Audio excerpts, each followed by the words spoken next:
이제 하나님의 말씀을 제가 봉독합니다. 룻기서 2장 1절에서 16절까지 구약 성경 403페이지입니다. 제 말씀을 읽겠습니다. 나오미의 남편 엘리멜렉의 친족으로 유력한 자가 있으니 그의 이름은 보아스더라. 모압 여인 룻이 나오미에게 이르되 원하건대 내가 밭으로 가서 내가 누구에게 은혜를 입으면 그를 따라서 이삭을 줍겠나이다 하니 나오미가 그에게 이르되 네 따라갈지어다 하매 룻이 가서 베는 자를 따라 밭에서 이삭을 줍는데 우연히 엘리멜렉의 친족 보아스에게 속한 밭에 이르렀더라. 마침 보아스가 베들레헴에서부터 와서 베는 자들에게 이르되 여호와께서 너희와 함께 하시기를 원하노라 하니 그들이 대답하되 여호와께서 당신에게 복 주시기를 원하나이다 하니라. 보아스가 베는 자들을 그늘인 사환에게 이르되 이는 누구의 소녀냐 하니 베는 자를 그늘인 사환이 대답하여 이르되 이는 나오미와 함께 모압 지방에서 돌아온 모압 소녀인데 그의 말이 나로 베는 자를 따라 단 사이에서 이삭을 죽게 하소서 하였고 아침부터 와서는 잠시 집에서 쉰 외에 지금까지 계속하는 중이니이다. 보아스가 룻에게 이르되 내 따라 들으라. 이삭을 주우러 다른 밭으로 가지 말며 여기서 떠나지 말고 나의 소녀들과 함께 있으라. 그들이 베는 밭을 보고 그들을 따르라. 내가 그 소년들에게 명령하여 너를 건드리지 말라 하였느니라. 목이 마르거든 그릇에 가서 소년들이 기러운 것을 마실지니라 하는지라. 룻이 엎드려 얼굴을 땅에 대고 절하며 그에게 이르되 나는 이방 여인이거늘 당신이 어찌하여 내게 은혜를 베푸시며 나를 돌보시나이까 하니 보아스가 그에게 대답하여 이르되 너 남편이 죽은 후로 너가 시어머니에게 행한 모든 것과 내 부모와 고국을 떠나 전에 알지 못하는 백성에게로 온 일이 내게 분명히 알려졌느니라. 여호와께서 너가 행한 일에 보답하시기를 원하며 이스라엘의 하나님 여호와께서 그의 날개 아래에 보호를 받으러 온 너에게 온전한 상 주시기를 원하노라 하는지라. 룻이 이르되 내 주여 내가 당신께 은혜 있기를 원하나이다. 나는 당신의 하녀 중에 하나와도 같지 못하오나 당신이 이 하녀를 위로하시고 마음을 기쁘게 하는 말씀을 하셨나이다 하니라.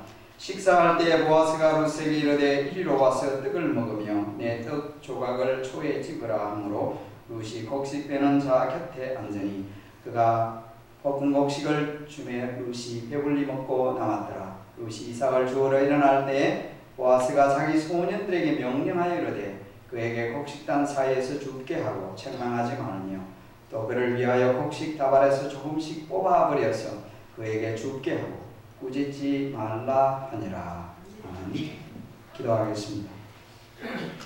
하나님은 우리를 지키시는 분이십니다. 우리가 눈을 들어 도움을 주시는 누구를 향하여 도움을 요청하겠나이까. 하나님이 우리를 도와주시는 분이십니다. 오늘도 찬양대 찬양을 받으시며 또 찬양이 신앙의 고백인 줄로 믿습니다. 종이 주의 말씀을 전하오니 도와주옵소서. 예수님 이름으로 기도합니다. 아멘. 엘리곳 시리에 있는 베델교회 담임 목사님에 관한 일화입니다. 수십 년 전의 일이죠. 저도 그 목사님하고 한국에서 이 편지 주고받다가 이제 멜랜드로 사실 오게 되었는데 수십 년 전에 목사님이 미국에 유학을 왔습니다. 신학교에서 공부하게 되었는데 이전에는 그 한국에서 학교에서 과제물을 내라 그렇게 하면은 주로 손으로 써서 필기를 해서 제출하기도 했죠. 그러나 이제 수십 년 전에지만 이제 미국에서는 과제물을 낼 때 타이프라이터로 타이핑을 해서 타자기로 타이핑해서 제출하라 그렇게 한 거예요. 근데 유학생의 신분으로 돈도 없고 그러니까 타자기를 살 수가 없었습니다. 그래서 도서관에서 타자기를 빌려 쓰거나 또 미국 학생들 동료들의 타자기를 빌려서 사용했는데 어느 순간이 되면서 더 이상 사용할 수가 없게 되었습니다. 더 이상 빌려줄 수가 없다. 그런데 돈이 없잖아요. 살 수가 없는 그런 형편이었습니다. 마침 그때 미국 시내에 있는 미국 교회, 시내에 있는 미국 교회에서 주일 설교를 부탁을 받았습니다. 설교를 했는데 의인은 믿음으로 말미암아 살리라, 그 설교를 했습니다.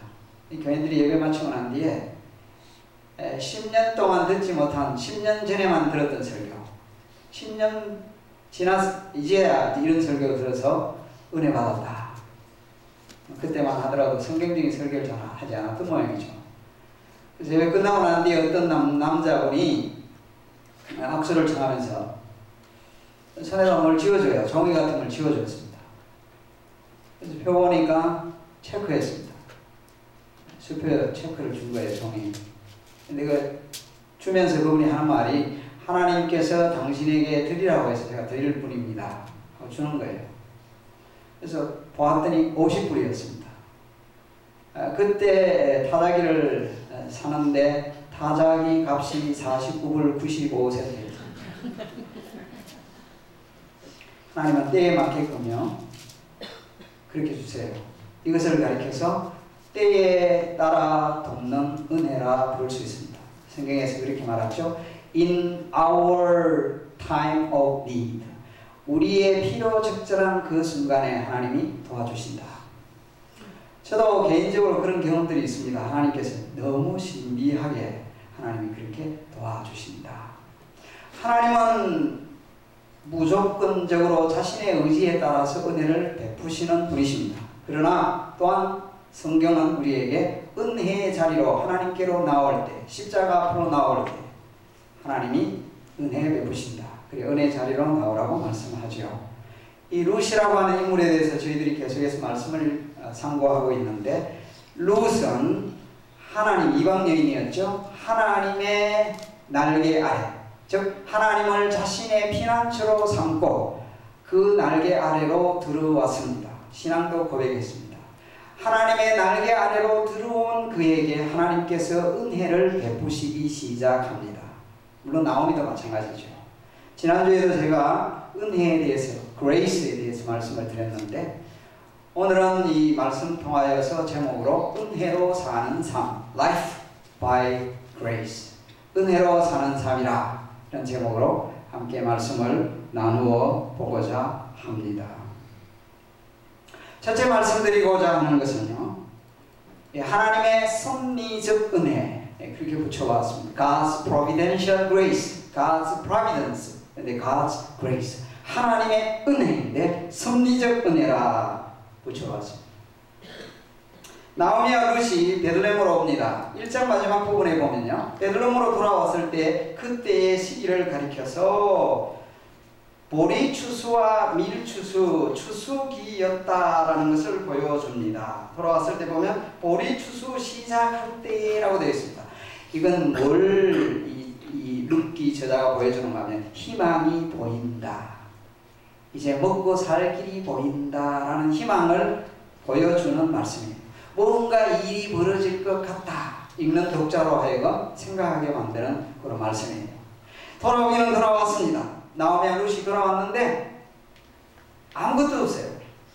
두 분 다 과부로 왔잖아요. 아무것도 없어요. 당장 끼니 걱정을 해야 합니다. 먹고 살 길에 막막하잖아요. 그래서 룻이, 며느리가 이 식량 문제 해결하기 위해서 앞장섭니다. 시어머니 말하죠. 어머니, 지금 추수기니까 추수밭에 가서 누구밭이든지 가서 이삭 주워 오겠습니다. 적극적으로 그렇게 제안을 했죠. 그때 시모가 얘야 그렇게 하려구나 대답을 해 주었습니다. 연세 많으신 분들 이 이삭 줍는 경험 있으십니까?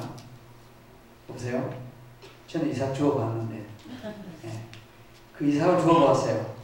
왜 주웠는지 모르겠는데 초등학교 때 학교에서 시켜서 그런 건지 그 이삭 줍는 게 좋을 때는요, 야, 그 보화 찾는 거 같아요.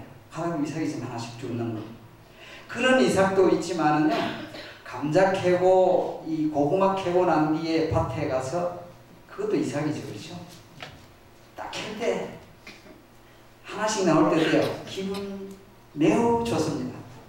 경험 있으세요? 다 이제 다 농사들이 다 파고 난 뒤에 가서 이제 빈밭에 가가지고는 이제 파다 보면 고구마가 어디서나 붕 나오고 감자가 나올 때 이야 이게 보화 캐는 것 같아요. 이삭 줍는 일을 이제 하는데 성경을 보면 하나님은 자비와 긍휼의 하나님이세요. 특별히 불쌍히 여기시는 하나님, 가난한 사람을 특별히 배려하시는 그런 하나님이신데 구약의 레위기서 이제 대표적으로 레위기 19장 9절 10절과 23장 22절에 하나님이 이스라엘 백성들에게 말씀하시기를 농사 수확을 할 때 코는 구석에 있는 걸 내버려 두고 또 이렇게 수확을 하다가 이삭이 떨어지면 그걸 줍지 말라. 왜요? 가난한 사람들과 거류민들, 이 거류민들은 다른 말로 하면 에일리언이라는 것은 뭐예요? 저 외계인이 아니고 에일리언은 뭐예요? 오늘날 말하면 영주권자, 아직 시민권 못 받은 분들. 네, 다른 말로 말하면 외국인, 아직도 정착이 잘 안 된 분들, 그 사람들 먹고 살도록 버려두라 하셨어요. 참 자비로운 법이죠. 만약에 이 시대까지 사사시대 초기라고 생각되어질 때 하나님의 백성들이 그 말씀 그대로 지키고 있었더라면 지금 룻이 나가서 이삭 줍는 일은 큰 문제가 아닙니다. 그 시대 상황이 비슷했기 때문인지 룻이 그 사실을 알고 있어요. 이삭 주우러 가면 죽을 수 있다 생각한 거예요. 자, 그런데 이삭을 주우러 가서 죽게 되는데 오늘 3절 말씀에 기록하기를 이렇게 기록을 하고 있습니다. 룻이 가서 베는 자들을 따라서 밭에서 이삭을 줍는데 우연히 엘리멜렉의 친족 보아스에게 속한 밭에 이르렀더라. 룻이 우연히 이르렀더라. 보아스 밭에 이르렀더라. 우연히 밭에 가게 되었더라. 이 말을 직역하면 이런 뜻이에요. 영어로 표현합니다. Her happening happened. 이 좀 어려운 말인데 일어날 일이 일어났다. 그에게 일어나는 일이 일어났다. 네, 직역을 하는 거예요. 히브리어로 된 말을 직역하면 그렇게 직역된 것은 거의 별로 없어요. 일어날 일이 일어나버렸다. 이 말은요, 룻은 자기가 갔어요. 우연히 간 것처럼 갔어요. 자신이 자발적으로 가고 싶은 대로 발길이 하는 대로 갔어요. 갔는데 사실은 이 우연히는 우리가 생각하는 우연히가 결코 아닙니다. 성경적으로 말하면 우연은 없습니다. 우연히가 결코 없습니다. 그래서 기독교인들은 엄밀한 의미에서 행운이라는 것은 절대로 쓸 수 없는 용어입니다. 즉 운이 좋아서 기독교적인 용어가 절대로 아닙니다. 그래서 우리 기독교인은 운 좋아서 말했다 그렇게 말하지 않습니다. 그것은 비기독교적인 용어입니다. 세상 문화에 꽉 젖어 있으면요, 그 말은 자연스럽게 튀어나와요. 운 좋아 그래야 된다. 그 왜냐하면 우리 세상 문화에 무의식적으로 젖어 있는 거예요. 우리 동양에도 그렇지만요, 서구 철학에도요, 헬라 철학, 이제 헬라 철학을 많이 읽어보거나, 근데 그 신들에 대한 얘기를 학부 시절에도 제가 많이 읽어보면요, 헬라 철학에도 운명이라는 게 있어요. 운명을 굉장히 말하는 철학이 헬라 철학입니다. 사실은 이 그들이 섬기는 잡신들이 많아요. 여러 신들이 있죠. 그런데 이 신들도 운명 앞에는 어쩔 수가 없어요. 그래서 그들 생각에는요, 신들도 운명에 의해 좌우된다, 그런 식으로 생각을 했습니다. 운명론은 성경의 가르침이 절대로 아닙니다. 대신에 하나님의 섭리, 하나님의 작정, 하나님의 예정, 이게 운명론처럼 오해될 때가 있습니다. 물론 매우 이해하기 어려운 주제들입니다. 그래서 우리가 신앙을 고백으로 삼는 웨스트민스터 신앙 고백서 제5장은 God's Providence, 하나님의 섭리장입니다. 그걸 깊이 공부해 볼 필요가 있습니다. 하나님이 섭리하신다. 여기서는 제가 그 말씀을 다 자세하게 들을 수 없는 어려운 주제니까 즉 룻이 보아스의 밭에 간 것은 자신이 분명히 자발적으로 갔어요. 그런데 하나님의 놀라운 은혜로운 섭리로 된 것입니다. 하나님의 은혜로 섭리로 된 거예요.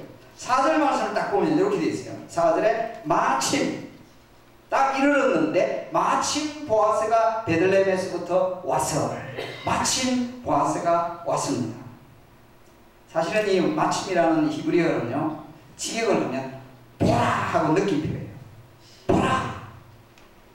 이것은 이제 이 성경을 읽는 독자들이 읽어가다가 눈이 번쩍뜨이게 하는 draw attention, attention을 끌게 하는 표현이에요. 독자가 읽어가다가 지금 룻이 밭에 갔는데 보라. 이걸 우리말로 어떻게 번역을 할 수 있을까? 쉽게 말하면 이런 말이에요. 룻이 지금 보아스의 밭에 가지고 생활주를 하는데 그때요, 짜잔 하고 보아스 나타나. 그거 우리말로 변하면 짜잔 나타나. 백마탄 왕자는 아니고 보니까 본문에 보아스는 연세가 좀 있는 것 같아요. 호렙이든지 아주 노총각이든지. 이후에 보면 내 딸아 이런 걸 보면 나이 차이가 꽤 많이 나요. 그런데 딱 나타났습니다. 이 1절에서 소개된 보아스입니다. 능력 있는 사람입니다. 즉 룻은 right time, right place에서 right person을 만나는 거예요. 룻은 하나님의 은혜로, 섭리적 은혜로 그곳에 갔습니다. 보아스도 하나님의 인도하심 따라 그곳에 왔습니다. 하나님은 룻도 인도하셨고 보아스도 인도하셨어요. 여러분이 직장을 구하시든지 집을 사든지 뭘 하든지 하나님의 인도하심을 확신하고 인도를 구해야 됩니다. 믿고 구하시기를 주의 이름으로 기원합니다. 하나님께서 적절한 때에 하나님의 은혜 구하는 자에게 적절한 것으로 주실 줄로 믿습니다. 그런데 룻은요, 만남의 은혜를 받은 거예요. 만남의 축복을 얻은 거예요. 이 창세기 24장에 보면 아브라함의 종에게 부탁하는 내용이 나와요. 아브라함의 종이 그 주인 아브라함의 부탁을 받아서 주인 아들 이삭 배필을 찾기 위해서 아브라함의 고향으로 갑니다. 이 종에게 아브라함이 말하기를 하나님께서 너 앞서 그 사자를 보내실 것이다. 이 구약에서 창세기지만 이 출애굽 사건에서 굉장히 중요한 게 하나님이 그 앞서 사자를 보내신다. 매우 중요한 말씀입니다. 그 종도 아브라함처럼 믿음의 사람이었습니다. 아브라함의 고향에 도착했습니다. 가면서 늘 기도했는데 도착하면 그는 종은 기도합니다. 이렇게 기도합니다. 하나님, 오늘 나에게 순조롭게 만나게 해주십시오. 누굴 만나라요? 이삭의 배필을 만나게 해주세요. 하나님, 하나님, 오늘 이삭의 배필, 내 주인 아브라함, 그 아브라함의 아들 이삭의 배필을 순조롭게 만날 수 있게 해주십시오. 그래서 내 주인 아브라함에게 은혜를 베풀어 주세요. 성경은 기록하기를 기도가 채 마치기도 전에 한 소녀가 나타났습니다. 그 소녀가 바로 리브가였습니다. 그 시간에 그 장소에 그 소녀를 만나게 된 것은 하나님의 인도하심 때문이었습니다. 이것이 바로 하나님의 섭리적 은혜입니다. 성도 여러분, 만남의 축복과 만남의 은혜를 받기 위해서 기도하시기 바랍니다. 기도하십시다. 저와 여러분이 이 한교회를 섬기게 된 것도 하나님의 섭리적 은혜라고 믿습니다. 물론 제가 저를 볼 때 너무 꼴보기 싫다 그러면 생각이 좀 다를지는 모르겠지만 이 사도 바울이 고린도에서 브리스길라와 아굴라 부부를 만난 것은 하나님의 복음 사역을 위한 복된 만남이었습니다. 여러분의 삶 속에 좋은 만남이 있도록 하나님의 인도와 도우심을 속에서 구하시기 바랍니다. 여러분의 자녀들이 학교에서 좋은 선생님, 좋은 선배, 좋은 친구, 직장도 마찬가지예요. 그렇게 만날 수 있도록 기도하시기 바랍니다. 그리고 하나님께서 right time, right place, right person 만날 수 있게 하실 줄로 믿습니다. 결혼을 앞두고 있는 젊은이들 배필을 위하여 그렇게 기도하십시오. 그래서 하나님께서 right person을 만날 수 있게 하실 것입니다. 근데 또 기억할 게 있어요. 내 자신이 right person이 되어 있어야만이 사람들을 만날 때에 right time, right person, right 좋은 만남 되게 하는 거예요. 내 자신이 정말 하나님 앞에 보시기에 정말 또 인간관계 속에서 멋진 사람이 되어 있으면 그 만남이 축복의 만남이 될 줄로 믿습니다. 이 만남의 은혜입니다. 하나님이 주시는 은혜, 하나님의 섭리적 은혜. 그뿐만 아니고 우리 삶 속에 은혜로 살아가는 거 믿습니까? 우리 개혁주의의 입장에 있어서 5가지 중에 굉장히 중요한 것이 하나님의 은혜로 솔라 그라치아 오직 은혜로 나의 나 된 것은 하나님의 은혜입니다. 이 자리에 있는 것도 하나님의 은혜입니다. 힘들고 어려웠지만 하나님의 백성으로 살아가게 된 것도 하나님의 은혜입니다. 보잘것없는 것 같아도 이렇게 이 자리에 있는 것 모든 것이 하나님의 은혜입니다. 진짜 신앙을 가진 사람이라면요 입술이 아니고 그렇게 고백될 줄로 믿습니다. 사도께서 이렇게 하셨어요. 하나님들이 힘든 일들이 일어난다 할지라도 whatever happens to you 하나님의 은혜입니다. 무슨 일이 일어나도 그래서 은혜를 사모하며 구하는 거예요. 지난주에 말씀드렸잖아요. 은혜의 보좌 앞으로 계속 나아가야 합니다. 주의 주신 은혜에 인하여 감사하고 기뻐하고 그 섭리적 은혜 누리면서 좋은 만남을 누려가는 사랑 저와 여러분이 되기를 주의 이름으로 기원합니다. 두 번째로는 이게요 사람들의 은혜입니다. Human grace. 이 룻기 2장은요 지금 1장하고 2장 사이에 들어가면 갑자기 보아스라는 사람이 소개돼요. 이 사람은 나오미의 죽은 남편 엘리멜렉의 친족입니다. 보아스를 소개하고 있습니다. 보아스를 유력한 자라고 표현했습니다. 사실 이 유력한 자라는 사사들에게 기도원이나 입다에게 써야 될 때는 큰 용사라고 번역되어 있습니다. 그런데 이 보아스를 큰 용사라고 번역하기는 아니거든요. 부자였을 것 같다. 유력한 자라고 했습니다. 이 도덕적인 측면에서 쓰이는 표현입니다. 여자에게 쓰일 때는 현숙한 여인 이런 식으로 쓰일 때도 쓰는 용어입니다. 아마 이는 사회적으로 인정받는 인물이었던 것 같습니다. 즉 보아스가 나오미의 집 룻의 가정에 도움을 줄 수 있는 이후에 보면 기업 물을 자가 될 수 있는 사람이다라는 것을 먼저 소개하고 있는 거예요. 그런데 2장에는 또 이후에는 4장까지 내용을 보면 이 보아스는 매우 신앙과 인품이 좋은 사람임을 알 수 있습니다. 이 4절 말씀에 마침 베들레헴에서 보아스가 오면서 배는 자, 추수하는 사람들에게 말합니다. 여호와께서 너희와 함께 하시기를 원하노라. 이 사사시대는 하나님 떠난 세대였어요. 하나님도 떠나고 하나님의 백성들도 하나님 떠나버렸어요. 그런데 보아스는 하나님이 함께 하심이 하나님의 백성들에게서 최고의 복임을 알고 있는 듯합니다. 성도 여러분이요 어느 경우에든지 하나님의 함께 하심이 복인 줄로 믿습니다. 예수님도 약속하셨잖아요. 그게 언약이라고 했죠. 하나님이 함께 한다. 자기 백성. 그런데 그 추수꾼들을 말합니다. 여호와께서 당신에게 복 주시기를 원합니다.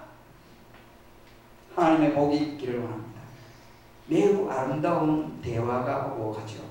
이 사사시대가 어두운 시대인데 베들레헴에 살고 있던 이 사람들의 모습을 보면 굉장히 좀 달라 보여요. 이 사람이.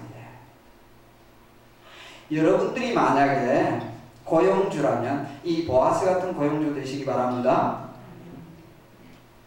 여러분들이 만약에 고용인이라면 여기 나오는 추수꾼들 같이 되기를 바랍니다.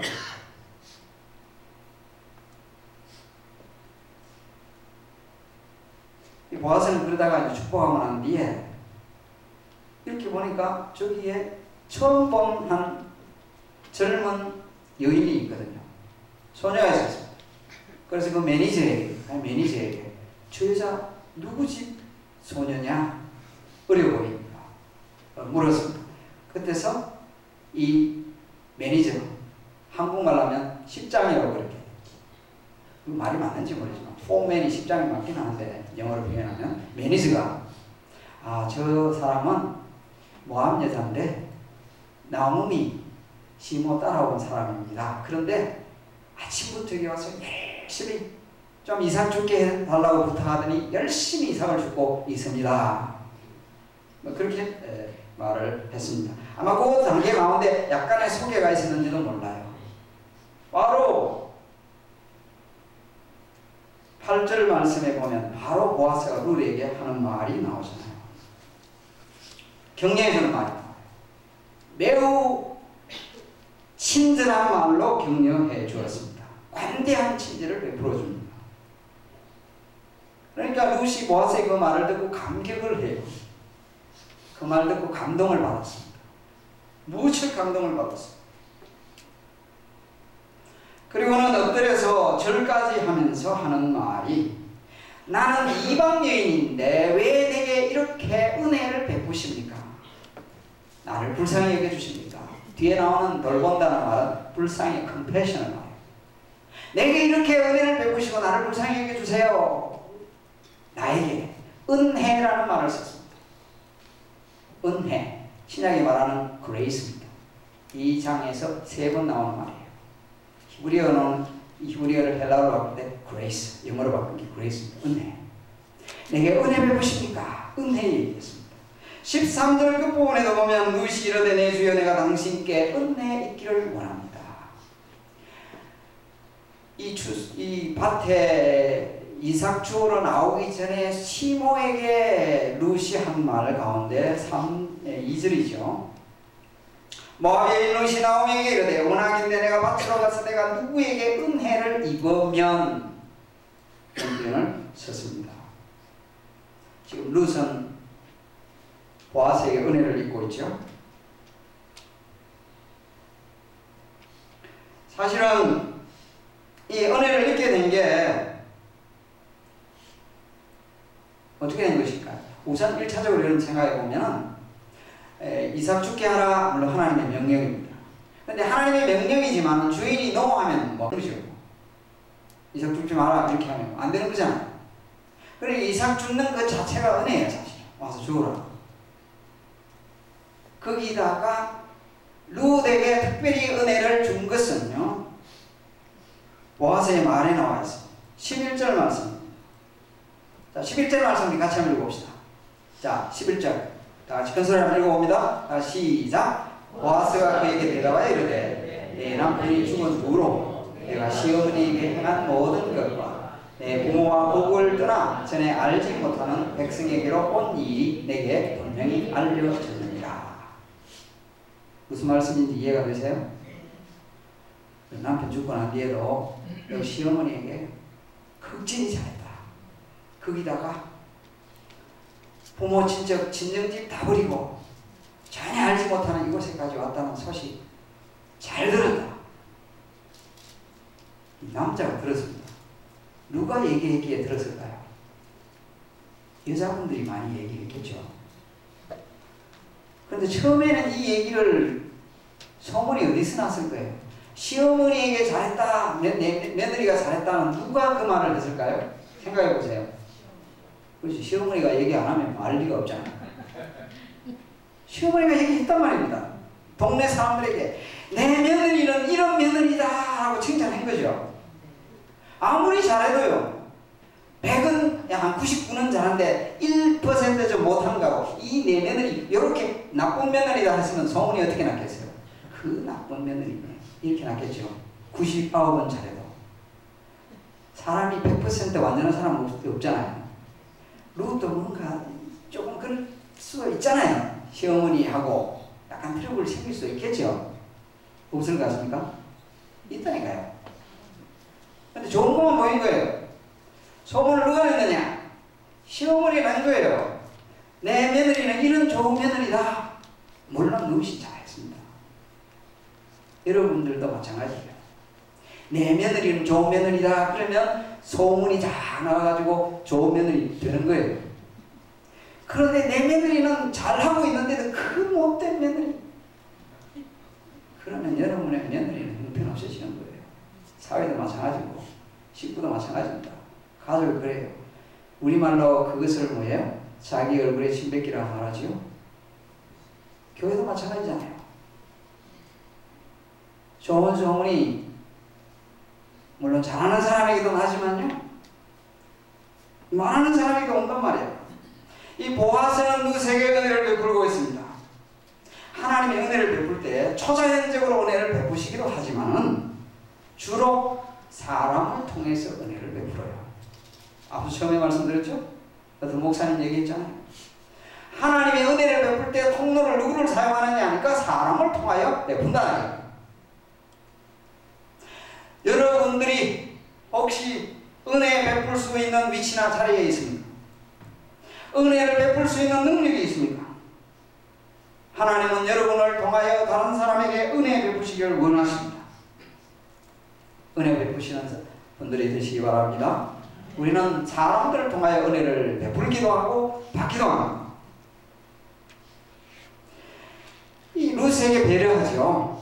15절 말씀을 보면 보아스는 율법이 요구하는 것 이상으로 루스에게 친절을 대합니다. 15절에 루시 이삭을 주에 일어날 때에 보아스가 자기 소년들에게 명령하여 이르되 그에게 곡식단 사이에 죽게 하고 책망하지 말며. 16절 루시 또 그를 위하여 곡식 다발에서 조금씩 뽑아버려서 그에게 죽게 하고 꾸짖지 말라. 그 일하는 남자 청년들이 이 이삭 죽는 여인을 갖다가 이방 여인이다 또 여자라 해가지고 무시하고 차별하고 humiliate, 꾸짖지 말라는 말을 영어로 하면 humiliate 하지 말라. do not humiliate. 부끄럽게 만들지 말라. 창피스럽게 만들지 말라. 그렇게 번역될 수 있는 말이에요. 자, 이렇게 뽑아내어서 주라. 배려입니다. 일부러 뽑아내는데요. 그냥 주는 게 아니고 사람 보는 앞에서 받는 자의 마음을 배려한 것이죠. 받는 사람이 창피스럽지 않게 가져가서 배려. 우리 크리스찬들은 우리 모두는요 매사에 작은 일에서부터 배려하도록 노력해야 할 줄로 믿습니다. 저도 잘 안 되지만 모든 면에 작은 일에서부터 작은 배려를 통해서 큰 감사가 있습니다. 큰 기쁨이 있어요. 서로 잘 배려해주는 하나님의 사람들이 되시기를 바랍니다. 일본 작가 가운데 미우라 아야코라는 분이 있죠. 연세에 있는 분들은 잘 아실 거예요. 그분 정말 신앙이 좋은 분이셨잖아요. 이분이 그 남편과 구멍가게를 열었는데 가게가 잘 되었어요. 근데 자기 가게가 잘 돼가다 보니까 옆 가게가 장사가 안 되는 거예요. 망해간다고 막 아우성을 쳤습니다. 그때 그분은 자기 남편에게 우리 가게가 잘 되는 것이 좋기는 한데 옆 가게가 망하게 되는 것인 줄 몰랐다. 그리고 우리 가게 줄입시다. 그게 하나님 뜻인 것 같아요. 이런 사람 잘 있겠어요? 가게를 줄이고 난 뒤에 오히려 시간이 많이 나서 소위 말하는 그 빙점, 저도 오래전에 읽었습니다만은 감동적인 소설이죠. 아주 신앙이 좋았던 일본 여자분이었죠. 그래서 오히려 시간 통하여서 하나님 말씀 묵상하고 소설을 선회했다는 그런 일화도 있습니다. 교회에서요 찬송가 경연대회를 하는데 집사님 한 분이 가족들하고 앞에 나와서 찬송가를 부르는데 잘 아는 찬송가인데요 집사님이 가사가 많이 틀렸습니다. 그러니까 가사 틀리면 사람들이 괜히 그냥 웃잖아요. 교인들이 막 깔깔대고 웃고 그러다 보니까 뭐 틀린 집사님 얼굴이 홍당무가 되어서는 얼른 자리와 고개를 푹 숙이고 들지를 못했어요. 그 다음 차례가 이제 목사님 차례가 됐는데, 가정님인데, 근데 목사님도 가사가 틀린 거예요. 그러니까 교인들도 또 깔깔대고 웃었습니다. 이제 사모님하고 자녀들이 있다가 아버지가 목사님이 돼가지고 찬송과 가사도 틀린 얼굴 쳐다보면 인상 찌그리고 그러거든요. 세월이 흘러서 그 목사님이 돌아가셨습니다. 장례를 마치고 장로님들이 교회 사무실을 정리하는데 일기처럼 메모해 놓은 목사님의 글이 있었습니다. 그게 이런 글이 있었습니다. 몇월 며칠 교회 찬송대회가 있었다. 가족 찬송대회가 있었다. 김아무개 집사님이 찬송 부르다가 들려서 교인들이 다 오는데 김 집사님이 너무 오한해하는 것 같았다. 분위기가 이상해지는 것 같아서 그 다음 차례로 우리 가정이 찬송 부를 때 나도 일부러 들려주었다. 다시 교인들은 깔깔대며 웃었다. 그때 슬쩍 김 집사님을 보니 우리 목사님도 찬송과 가사 틀릴 수 있구나 생각하고 매우 안도하는 것 같았다. 오늘도 작은 일로 한 영혼에게 위로를 줄 수 있어서 기쁜 하루였다. 일부러 잘 틀릴 필요는 없어요.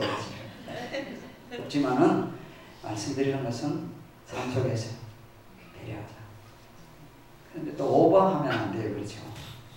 소설 가운데 보면 또 희한한 소설 가운데 보면 오버해가 문제가 생겼습니다. 배려한다고. 제가 그럴 경우가 있어요. 저희 집사람 배려한다고 하면 오버가 돼요.